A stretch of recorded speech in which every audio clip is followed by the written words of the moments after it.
Adaptation remains absolutely critical for small island developing states. And here at COP27, what has been dubbed an adaptation COP, where we are really looking for beyond a mere procedural outcome to something more substantial. We are engaged in a 2-year work program, the Glasgow Sharm El-Sheikh work program on the global goal on adaptation, where we are hopeful that we will be able to have a framework that directs the work that will take place next year.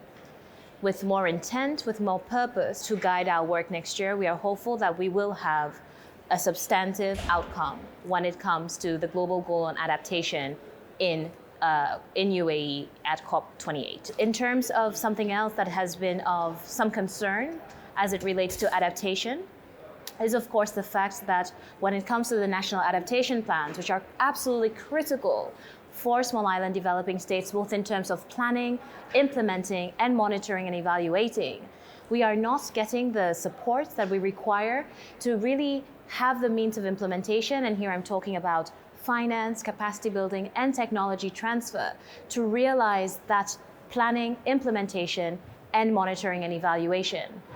Debates, negotiations are very much at a standstill when it comes to national adaptation plans. We are very concerned.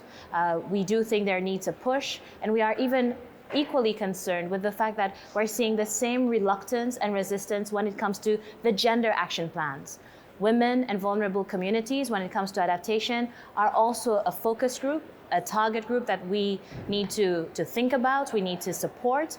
But there again, we are facing resistance to get the critical means of implementation to the most vulnerable in our communities as well.